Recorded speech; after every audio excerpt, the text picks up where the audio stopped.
காலை வணக்கம். மற்றும் ஒரு அழகான காலை பொழுதில் இணைந்திருக்கின்றோம் தலைவாசல் நிகழ்ச்சியோடு. தலைவாசல் நிகழ்ச்சியில் இன்றும் நீங்கள் எதிர்பார்த்த அத்தனை அம்சங்களும் உங்களை மகிழ்விக்க காத்திருக்கின்றன. அதற்கு முன்னால் ஒரு நற்சிந்தனை என்று பார்த்துவிட்டால், நற்சிந்தனை என்று கூட இல்லை, இதை நாங்கள் இனிவரும் காலங்களில் அதிகம் இதை பற்றி பேசுவோம். காரணம், புதிய வருடம் வருகின்றது என்றால் புதிய விடயம் ஒன்றை ஆரம்பிக்க வேண்டும். நான் ஒவ்வொரு நாளும் இதை நேர்த்தியாக செய்ய போகின்றேன், அல்லது எங்களிடம் இருக்கின்ற ஒரு கெட்ட தீய குணத்தை இதை நான் இன்றோடு விடப்போகின்றேன், இதை நான் மேலதிகமாக செய்ய போவதில்லை, அடுத்த வருடத்தில் தொடரப்போவதில்லை. இப்படி புதிய சில விடயங்களை நாங்கள் எங்களுக்குள் எடுத்துக்கொள்வோம். ஆனால் அது எடுத்துக்கொள்வது என்று முடிவெடுத்து விட்டீர்கள் என்றால் 1ஆம் தேதி வரை காத்திருக்காதீர்கள். ஒரு புதிய வருடத்திற்காக காத்திருக்காதீர்கள். நன்றி செய், அதை இன்றே செய் என்கின்றார்கள். ஆக உங்களிடம் இருந்து கெட்ட குணத்தை கண்டறிந்தால் அதை இன்றே கைவிட்டு விடுங்கள். நல்ல குணத்தை நீங்கள் பெற்றுக்கொள்ள ஆசைப்படுகின்றீர்கள் என்றால் அதை இன்றிலிருந்தே ஆரம்பித்து விடுங்கள். சரி, இதோடு நாங்கள் நிகழ்ச்சியின் ஒவ்வொரு அம்சமாக விரைவாக பார்த்துவிட்டு வரப்போகின்றோம். பாருங்கள், பார்க்கலாம்.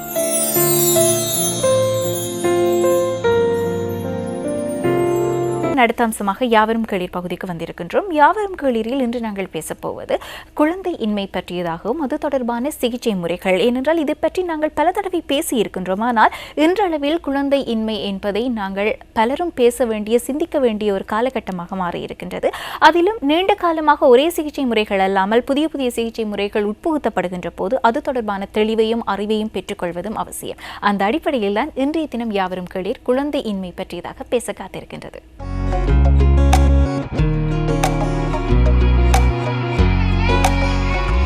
இன்றைய தினம் யாவரும் கேளீரில் நாங்கள் பேசப்போகின்ற விடயம் குழந்தையின்மை சம்பந்தமான சிகிச்சை முறைகள் மற்றும் நவீன சிகிச்சை முறைகளாக இவையெல்லாம் பார்க்கப்படுகின்றது. குழந்தையின்மை தொடர்பான பிரச்சனைகள் எப்படியாக எல்லாம் ஏற்பட்டு கொண்டிருக்கின்றன இன்றைய காலகட்டத்தில் என்பது பற்றியதாக பேச காத்திருக்கின்றோம்.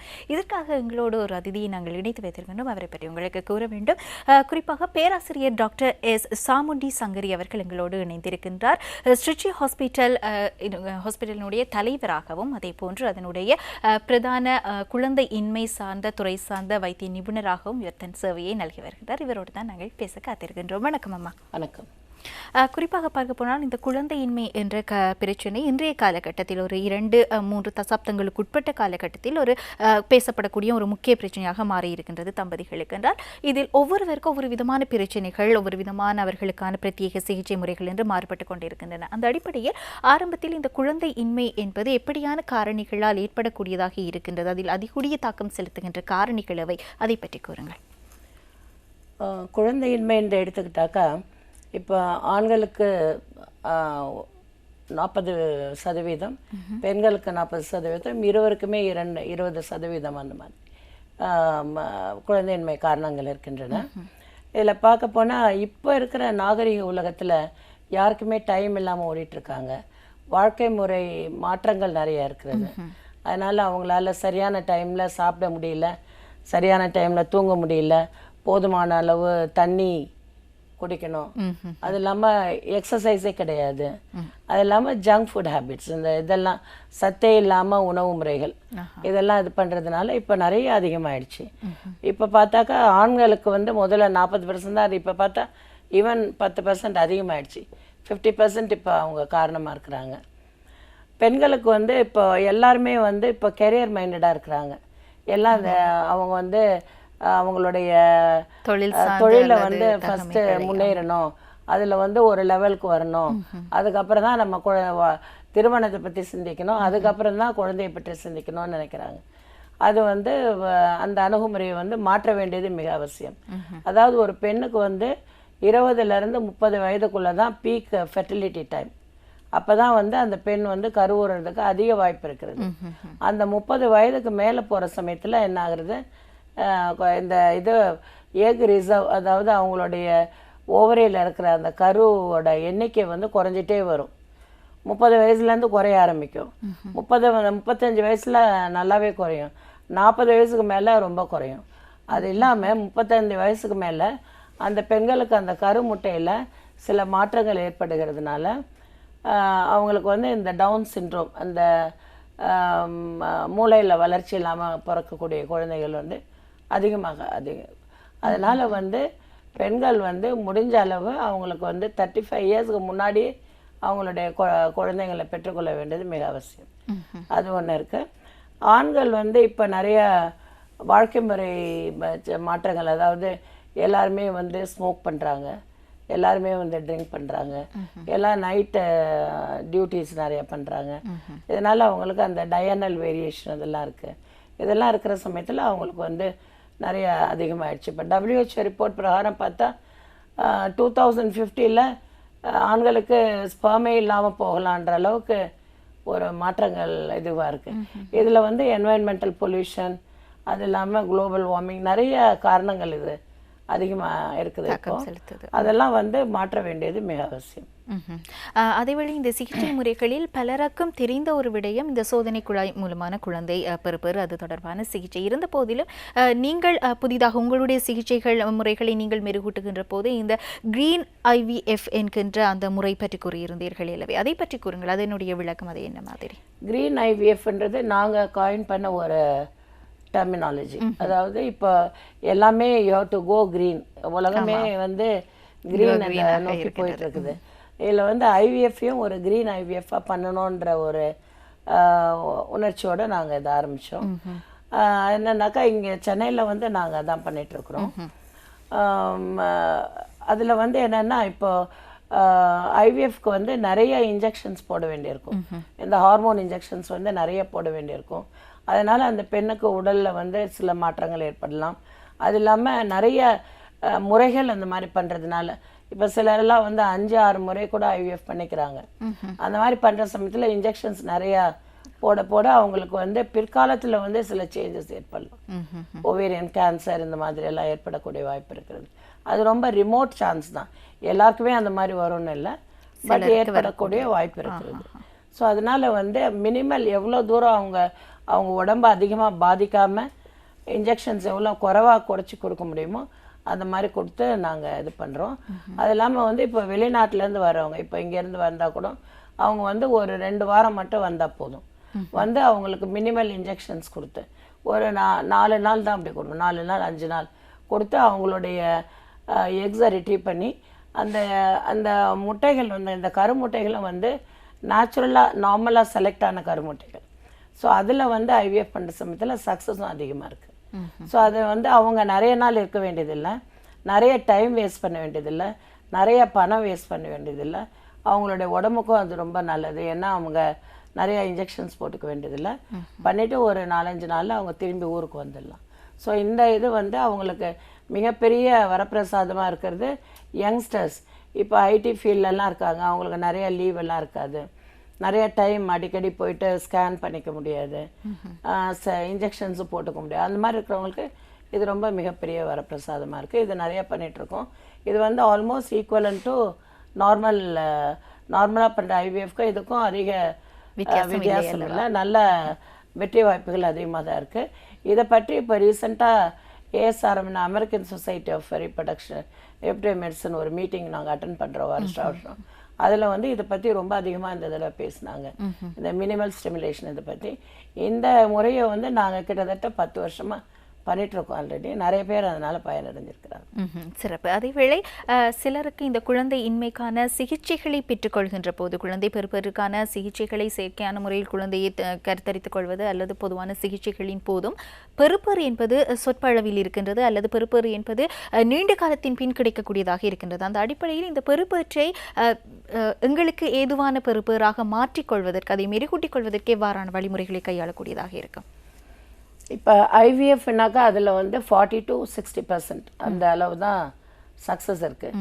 இப்போ நிறைய பெண்களுக்கு வந்து அவங்க திருமணத்தையோ இல்லாட்டி குழந்தை பேற்றையோ தள்ளி போடுறதுனால என்னாவது, அது இல்லாமல் பாலிசிஸ்டிக் ஓவேரியன் டிசீஸ்ன்றது இப்போ ரொம்ப அதிகமாக காணப்படும். இப்போ வாழ்க்கை முறை மாற்றங்களால் இந்த இது கரு முட்டை பையில் சின்ன சின்ன நீர்க்கட்டிகள் உண்டாகி அதனால் வந்து உடல் பருமன் அதிகமாகுது. அதனால் வந்து மாதம் அவங்களுக்கு மாத விளக்கு வந்து மாதம் வருவதில்லை, முகத்தில் பருக்கள் அதிகமாக இருக்கும், உடம்புல ரோமம் அதிகமாக இருக்கும். இதெல்லாம் வந்து பாலிசிஸ்டிக் ஓவேரியன் டிசீஸோட ஃபீச்சர்ஸ். ஸோ அந்த மாதிரி இருக்கிறவங்களுக்கெல்லாம், ரொம்ப ஒபீஸாக இருக்கிறவங்களுக்கு வந்து நம்ம போயிட்டு உடனே வந்து IVF பண்ணாக்கா என்ன ஆகும், ரொம்ப குண்டாக இருக்கிறவங்களுக்கோ பாலிசிஸ்டிக் ஓவேரியன் டிசீஸ் இருக்கிறவங்களுக்கோ நம்ம IVF பண்ணுற சமயத்தில் அவங்களுக்கு வந்து போதுமான அளவு எக்கும் கிடைக்காது. அதே சமயத்தில் அவங்க கருவுற்றாலோ அவங்களுக்கு அபார்ஷன் ஆகக்கூடிய சான்சஸ் அதிகமாக இருக்குது. அப்படியே ப்ரெக்னன்சி கண்டினியூ பண்ணாலும் பிற்காலத்தில் அவங்களுக்கு வந்து பிபி அதிகமாகலாம், அப்புறம் டயபெட்டிஸ் வரலாம், இந்த ப்ராப்ளம் எல்லாம் இருக்குது. ஸோ அதனால் இந்த மாதிரி இருக்கிற பெண்களுக்கு அவங்களுடைய வெயிட்டை குறைச்சிட்டு பாலிசிஸ்டிக் ஓவேரியன் டிசீஸை கண்ட்ரோல் பண்ணிவிட்டு அப்புறமா அவங்கள ஐவிஎஃப் எடுக்கிற சமயத்தில் நிச்சயமாக அவங்களுக்கு வந்து சக்ஸஸ் அதிகமாக இருக்கும். அதே மாதிரி ஃபைப்ராய்டு யூட்ரஸும் அதிகமாக, இப்போ பாலிசிஸ்டிக் ஓவேரியன் டிசீஸும் ஃபைப்ராய்டு யூட்ரஸும் ரெண்டும் அதிகமாக ஒன்றாக காணப்படுகின்றன. ஸோ ஃபைப்ராய்டு யூட்ரஸ் வந்து ஒரு 4-5 சென்டிமீட்டர்ஸ்க்கு மேலே போகிற சமயத்தில் இது வந்து கரு உண்டாகலாம், கரு நம்ம பதிக்கிற சமயத்தில் ப்ரெக்னன்சி உண்டாகலாம், ஆனால் அதுக்கப்புறம் அபார்ஷன்ஸ் ஆகக்கூடிய சான்சஸ் இருக்குது. ஸோ அதனால் ஃபைப்ராய்ட்ஸ் நிறைய இருந்தாக்கா அதை எடுத்த பிறகு ஐவிஎஃப் பண்ணுறது பெட்டர். அது இல்லாமல் எண்டோமெட்ரியோசிஸ், நிறைய பெண்கள் திருமணத்தையோ இல்லாட்டி குழந்தை பேற்ற தள்ளி போடுற சமயத்தில் அவங்களுக்கு வந்து எண்டோமெட்ரியோசிஸ்ன்ற கண்டிஷன் ஒன்று வருது. அது என்னன்னாக்கா கருப்பை உள்ளே இருக்கிற அந்த லைனிங் கருப்பைக்கு வெளியில் இருக்கும்.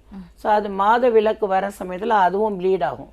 ஸோ வயிற்றுக்குள்ளே ப்ளீடிங் ஆகிட்டு அது வந்து சாக்லேட் சிஸ்ட்ன்னு சொல்லுது, ஒவேரியன் சாக்லேட் சிஸ்ட். அந்த மாதிரி பெருசாகிட்டு அவங்கள அந்த பெண்ணுக்கு வந்து ரொம்ப மாத விலக்கு வரப்போ ரொம்ப தாங்க முடியாத வலி வரலாம், திருமண உறவு இருக்கும்போது வலி வரலாம். அது இல்லாமல் இது மிகப்பெரிய காரணமாக இருக்குது இந்த கருவுறாமைக்கு. ஸோ அந்த மாதிரி இருந்தாக்கா அதை வந்து ரிமூவ் பண்ணிவிட்டு அதை ட்ரீட்மெண்ட் கொடுத்துட்டு அதுக்கப்புறமா ஐவிஎஃப் பண்ணுற வேண்டியது மிக முக்கியம். இதெல்லாம் வந்து முக்கியமான ப்ரீ ஐவிஎஃப் வந்து நம்ம இதெல்லாம் பண்ணிக்க வேண்டியது அவசியம். ஐவிஎஃப் பண்ண பிறகு சில சிகிச்சை முறைகள், இப்போ அது லேசர் ஹேச்சிங்னு சொல்லிட்டு இருக்கு. லேசர் வச்சு அந்த சில பெண்களுக்கு வந்து அந்த கரு அந்த எம்ப்ரியோ வந்து அதனுடைய வால் அந்த சுவர் வந்து ரொம்ப திக்காக இருக்கும். ஸோ அது எம்ப்ரியோ வெளியில் ஹேட்ச் பண்ண முடியாது. ஸோ அந்த மாதிரி பெண்களுக்கு வந்து லேசர் வச்சு அந்த எம்ப்ரியோனோட வால் இருக்குது இல்லையா, இப்போ ஜோனா பெலுசிடான்னு இருக்குது, அதில் சின்ன ஓட்டை உண்டாக்குனாக்கா அது வழியாக எம்ப்ரியோ வெளியில் வந்து ஹேட்ச் ஆகலாம்.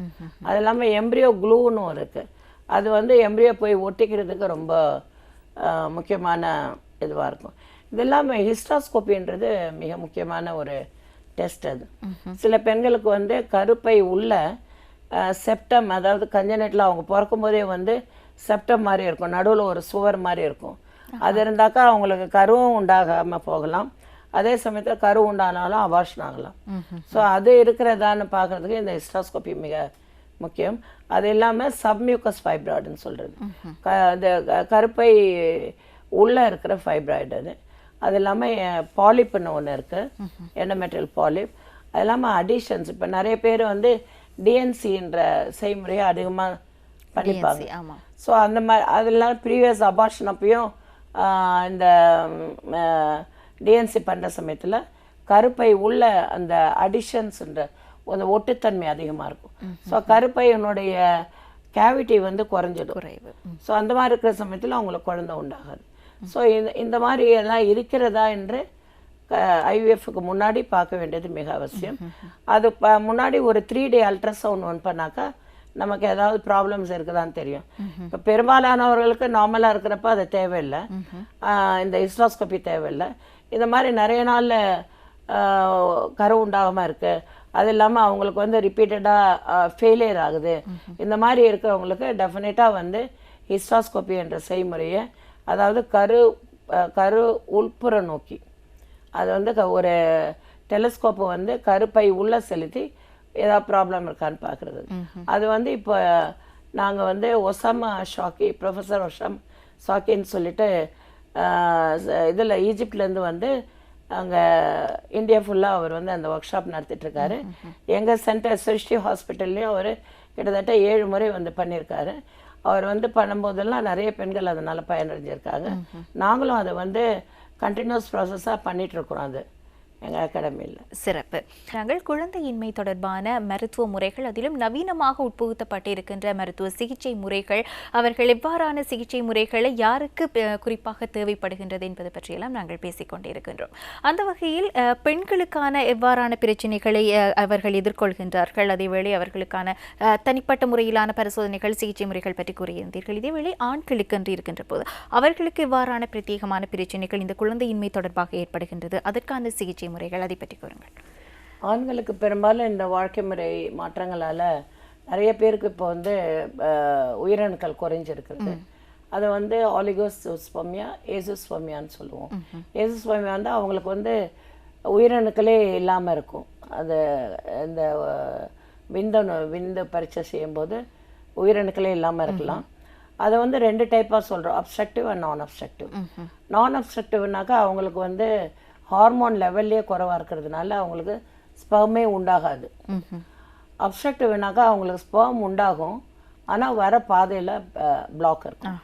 ஸோ அந்த மாதிரி இருக்கிறவங்களுக்கு இந்த ஹார்மோன் டெஸ்ட்டு LHFSHன்ற டெஸ்ட் இருக்குது. அது பண்ணி பார்க்குற சமயத்தில் இந்த அப்ஸ்ட்ரக்டிவ் இருக்கிற ஆண்களுக்கு வந்து LHFSH நார்மலாக இருக்கும். நான் அப்ஸ்ட்ரக்டிவ் அதாவது அவங்களுக்கு இது உயிரணுக்கள் உண்டாகாமல் இருக்கிறவங்களுக்கு அது ரொம்ப ஹையாக இருக்கும். ஸோ அதை வச்சு நம்ம பார்த்துடலாம். ஸோ இந்த அப்ஸ்ட்ரக்டிவ் இருக்கிற ஆண்களுக்கு வந்து நம்ம நிறைய செய்முறைகள் இருக்குது. பீஸா, டீஸா அந்த மாதிரின்ற. பீஸானாக்கா பர்க்யூட்டேனியஸ் எபிடிடர்மல் ஆஸ்பிரேஷன். அது வந்து இந்த உயிரணுக்கள் உண்டாகி எபிடிடர்மிஸ்ன்ற ஒரு இடத்துல வந்து ஸ்டோர் ஆகியிருக்கும். அந்த இடத்துல ஒரு நீடில் போட்டு எடுக்கிறப்போ நமக்கு வந்து அந்த உயிரணுக்கள் நிறைய கிடைக்கும். அந்த மாதிரி எங்கள் ஹாஸ்பிட்டலில் நிறைய பேருக்கு பயனடைஞ்சிருக்கிறாங்க. அப்ஸ்ட்ரக்டிவ் இதுனாக்கா நல்ல சக்ஸஸ் கொடுக்க முடியும். நான் அப்ஸ்ட்ரக்டிவ் இருந்தால் அவங்களுக்கு வந்து ஜெனட்டிக் டெஸ்ட் பண்ணணும். அது இல்லாமல் அந்த டெஸ்ட்டுக்குள்ள பயாப்சி எல்லாம் பண்ணணும். அவங்களுக்கு வந்து அது தீர்வு கொடுக்க முடியுமான்றது இந்த டெஸ்ட்டால் தெரிஞ்சிடும். அதில் வந்து தீர்வு கொடுக்க முடியாதுனாக்கா அவங்க வந்து உயிரணுக்கள் தானம் பெற வேண்டியது மிக அவசியம். ஸோ இந்த பீஸான்ற இதில் வந்து நல்லா அந்த ஸ்பெர்ம்ஸை ரிட்ரீவ் பண்ணி நல்லா நம்ம இக்ஸிக்கு யூஸ் பண்ண முடியும். இக்ஸினாக்கா இன்ட்ராசைட்டோபிளாஸ்மிக் ஸ்பெர்ம் இன்ஜெக்ஷன். அதாவது பெண்ணுக்கு வந்து கருமுட்டையில் உண்டாக்கி அந்த கருமுட்டைகளை வெளியே எடுத்து அந்த ஒரு கருமுட்டைக்குள்ளே ஒரு ஸ்பெர்ம் ஒரு உயிரணுவை இன்ஜெக்ட் பண்ணுவோம் அண்டர் த மைக்ரோஸ்கோப். அதுக்கு தான் இக்ஸின்னு சொல்கிறது, இன்ட்ராசைட்டோபிளாஸ்மிக் ஸ்பெர்ம் இன்ஜெக்ஷன். மேல் இன்ஃபர்டிலிட்டி சம்மந்தப்பட்ட ப்ராப்ளம் இருக்கிறவங்களுக்கு இந்த இக்ஸி எனப்படும் முறை வந்து மிக மிக அவசியம். நல்லா அது சக்ஸஸ் உண்டாகக்கூடிய வாய்ப்பு இருக்குது. அதேவேளை இந்த குழந்தையின்மை என்றால் அதற்கு அடிப்படை காரணங்களுள் ஒன்றாக இந்த வயது ஒரு காரணமாக இருக்கின்றது. ஏனென்றால் வயது என்பது ஒரு தாக்கம் செலுத்துகின்ற காரணம். குறிப்பாக அதுவும் சொல்வார்கள் 35 வயதுக்கு மேற்பட்டவர்கள் என்கின்ற போது அவர்களுக்கு அது ஒரு மிக முக்கியமான காரணியாக இருக்கக்கூடும். அந்த வகையில் அவர்கள் 35 வயது அல்லது அதற்கு மேற்பட்டவர்கள் என்றால் அவர்களுக்கு இந்த குழந்தை இன்மைக்கான தீர்வுகள் அல்லது அவர்களுக்கு என்ன காரணத்திற்காக இந்த வயது ஒரு காரணமாக இருக்கின்றது, அதை பற்றி கூறுங்கள். இப்போ 35 வயதுக்கு மேலே உள்ள பெண்களுக்கு வந்து அந்த எக் ரிசர்வ் குறைஞ்சிடும். அவங்களுக்கு வந்து இந்த AMHன்னு சொல்லிட்டு ஆன்டிமுலேரியன் ஹார்மோன்ன்ற ஒரு ஹார்மோன் டெஸ்ட் பண்ணுறப்போ நமக்கு தெரியும் அவங்களுக்கு வந்து எக் ரிசர்வ், அதாவது அவங்க ஓவரியில் வந்து எக்ஸ் இருக்கிறதா இல்லையான்னு சொல்லிட்டு தெரியும். அதை வச்சு அது நார்மலாக வந்து ஒரு 1.2லேருந்து ஒரு 5 வரைக்கும் இருந்தாக்கா அது நார்மல். 5க்கு மேலே வந்து இருக்கிறது வந்து பாலிசிஸ்டிக் ஓவரியில் இருக்கும். ஒன்றுக்கு கீழே இருந்ததுனாக்கா அவங்களுக்கு வந்து ஒவேரியன் ரிசர்வ் வந்து ரொம்ப குறைவாக இருக்குன்னு அர்த்தம். ஸோ அவங்களுக்கு அந்த ஒவேரியன் ரிசர்வை இம்ப்ரூவ் பண்ணுறதுக்கு நம்ம சில மருந்துகள் எல்லாம் இருக்குது. அது கூட ஒரு 2 மாதம் 3 மாதங்கள் அந்த மருந்துகளை கொடுக்கலாம். இப்போ அக்கார்டிங் டு ஒரு அப்ராடில் ஒரு ஸ்டடி பண்ணியிருக்காங்க. அது பிரகாரம் பார்த்தா நம்ம இந்தியன் விமன் வந்து அட்வான்ஸாக ஒரு 5 இயர்ஸ்க்கு முன்னாடியே அவங்களுடைய ஒவேரியன் ஏஜிங் அட்வான்ஸ்டாக இருக்குது. இப்போ ஃபாரினில் இருக்கிறவங்க வந்து 40 வயதுனாக்கா அவங்களுக்கு 40 வயதோட இதுதான் இருக்கும். நமக்கு வந்து 40 வயதுனாக்கா 45 வயசோட ஒவேரியன் ஸ்டேட்டஸ் எப்படி இருக்குதோ அந்த மாதிரி தான் இருக்கும். ஸோ அதனால் வந்து as soon as அவங்க வந்து குழந்தையை பெற்றுக்கொள்ள வேண்டிய அவசியம். அது இல்லாமல் இந்த 35 இயர்ஸ்க்கு மேலே போகிற சமயத்தில் அவங்களுக்கு இந்த பாசிபிலிட்டி ஆஃப் இது இந்த டவுன் சிண்ட்ரோம் வந்து அதிகமாக இருக்குது. அனிப்ளாய்டுன்னு சொல்கிறது, இந்த எக்ஸில் வந்து அனிப்ளாய்டு நிறைய அதிகமாக இருக்கும். 40 இயர்ஸ்க்கு மேலே போகிறப்ப இன்னும் அனிப்ளாய்டு, அதாவது 50% ஆஃப் த எக்ஸ் வந்து அனிப்ளாய்டு இருக்கும். 45 இயர்ஸ்க்கு மேலே போனாக்க 80% வந்து அனிப்ளாய்டாக இருக்கும். அனிப்ளாய்டுன்னா அப்நார்மல் எக்ஸு. அப்நார்மல் எக்ஸை வந்து நம்ம எம்ப்ரியோ பண்ணுறப்ப அப்நார்மல் எம்ப்ரியோஸ் வரும். ஸோ இந்த மாதிரி பெண்களுக்கு வந்து பெட்டர் நம்ம வந்து கொஞ்சம் முன்னாடியே வந்து எக் ரிசர்வ் இம்ப்ரூவ் பண்ணுறதுக்கு மாத்திரைலாம் கொடுக்கலாம். மாத்திரை மருந்தெல்லாம் கொடுத்து இம்ப்ரூவ் பண்ணிவிட்டு அவங்களுக்கு வந்து they will be poor responders also. அவங்களுக்கு இன்ஜெக்ஷன்ஸ் அதிகமாக கொடுத்தாலும் அவங்களால ரெஸ்பாண்ட் பண்ண முடியாது. ஸோ அதனால் போதுமான அளவுக்கு மட்டும் இன்ஜெக்ஷன் கொடுத்துட்டு அவங்கள வந்து இந்த மாதிரி IVFன்ற முறைக்கு செயல்படுத்த வேண்டியது அவசியம். அதை பண்ண பிறகு அந்த அவங்களோட எம்ப்ரியோஸை வந்து நம்ம பிஜிஎஸ்ன்ற ஒரு டெஸ்ட் பண்ணலாம். அதாவது ப்ரீ இம்ப்ளான்டேஷன் ஜெனட்டிக் ஸ்க்ரீனிங். அதாவது அந்த எம்ப்ரியோவிலேருந்து ஒரு 3வது நாளோ இல்லாட்டி 5வது நாளோ ஒரு பயாப்சி எடுத்து அதை வந்து டெஸ்ட்டுக்கு ஜெனட்டிக் டெஸ்ட்டுக்கு அனுப்புகிறோம். அதை கேரோடைப்பிங்னு சொல்கிறது. அதில் வந்து அந்த பெண்ணுக்கு வந்து இந்த மாதிரி அப்நார்மல் எம்ப்ரியோ இருக்கா, அனிப்ளாய்டு இருக்கான்னு சொல்லிட்டு கண்டுபிடிச்சிடலாம். ஸோ அந்த மாதிரி இது பண்ணலாம். பிஜிடி என்னன்னாக்கா அது ஆல்ரெடி அவங்களுடைய ஃபேமிலியில் வந்து ஏதாவது டிசீஸ் இருக்குது அந்த மாதிரி இருந்ததுனாக்கா அதே மாதிரி அந்த எம்ப்ரியோலேருந்து பயாப்சி எடுத்து அந்த டிசீஸ் அந்த பர்டிகுலர் எம்ப்ரியோவில் இருக்கான்னு சொல்லிட்டு பார்த்துடலாம். ஸோ இதெல்லாம் வந்து அட்வான்ஸ்மெண்ட்ஸ் இதெல்லாம் வந்து ரொம்ப ஹெல்ப் பண்ணும் அவங்களுக்கு சக்ஸஸ். இப்போ அப்நார்மல் எம்ப்ரியோஸ் ஒரு 10 எம்ப்ரியோ நம்ம எடுக்கிறோம், அதில் வந்து 8 எம்ப்ரியோ அப்நார்மலாக இருக்குது, 2 எம்ப்ரியோ தான் நல்லா இருக்குன்னா அந்த 2 எம்ப்ரியோவை ட்ரான்ஸ்ஃபர் பண்ணுறப்ப நமக்கு சக்ஸஸ் அதிகமாக இருக்குது, 70% வரைக்கும் போகும்.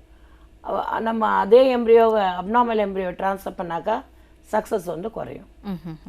சரி, அதேவேளை இந்த புற்றுநோய் வந்து குணமடைந்தவர்களுக்கு இந்த கர்ப்பம் தரிப்பது, அது ஆணாக இருந்தாலும் சரி அவர்கள் பெண்ணாக இருந்தாலும் சரி, அவர்களுடைய உடலியல் சார்ந்த மாற்றங்கள் இந்த கர்ப்பம் தரிப்பது என்பதற்கு எவ்வளவு தூரம் வாய்ப்பை கொடுக்கின்றது, அது சம்பந்தமான இந்த சிகிச்சை முறைகள் எவ்வளவு தூரம் சரியாக இருக்கின்றன? இப்போ வந்து கேன்சர்ஸ், இப்போ என்வாயன்மெண்டல் சேஞ்சஸ், என்வாயன்மெண்டல் பொல்யூஷன் இதெல்லாம் இருக்கிற சமயத்தில் இப்போ கேன்சர்ஸும் அதிகமாக இருக்குது.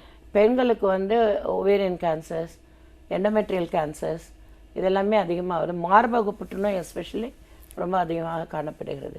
ஸோ இந்த பெண்கள் வந்து கீமோதெரப்பி கீமோதெரப்பின்னா மருந்து வழியாக புற்றுநோய்க்கான மருந்தை செலுத்துவது, அது இல்லாமல் ரேடியோ தெரப்பி, அதாவது எக்ஸ்ரே மூலமா அவங்களுக்கு ட்ரீட்மெண்ட் கொடுக்க வேண்டியது, ரேடியோ தெரப்பி மூலமாக. ஸோ இந்த மாதிரி கொடுக்குற சமயத்தில் அவங்க வந்து ஒரு 2லேருந்து 3 வருஷம் வரைக்கும் அவங்க வந்து குழந்தை பெற வாய்ப்பு கம்மி. அது இல்லாமல் அவங்க பெறக்கூடாது, ஏன்னா அவங்களுடைய எக்ஸார் இது ஸ்பெர்ம்ஸ் எல்லாமே வந்து எக்ஸ்போஸ் ஆகிருக்கும். அதனால் இவங்களுக்கு வந்து ஒரு முக்கியமான இது என்னன்னாக்கா, இப்போ அவங்க கீமோதெரப்பியோ ரேடியோ தெரப்பியோ செய்துக்க போகிறாங்கனாக்கா அவங்க வந்து முன்னாடியே வந்து அவங்களுடைய எக்ஸையும் ஸ்பெர்ம்ஸையும் ப்ரிசர்வ் பண்ணலாம். ஆண்களுக்கு வந்து ரொம்ப ஈஸி, அது வந்து செமன் எடுத்து கொடுத்து அதை ப்ரிசர்வ் பண்ணிவிட்டு அப்புறமா அவங்க ட்ரீட்மெண்ட்டுக்கு போகலாம். பெண்களுக்கு வந்து அவங்க அதே மாதிரி ஐவிஎஃப் இந்த மாதிரி ஸ்டிமுலேஷன், ஓவரி ஸ்டிமுலேஷன் பண்ணி அந்த எக்ஸெல்லாம் வெளியில் எடுத்து அதை ப்ரிசர்வ் பண்ணி வச்சுக்கலாம்.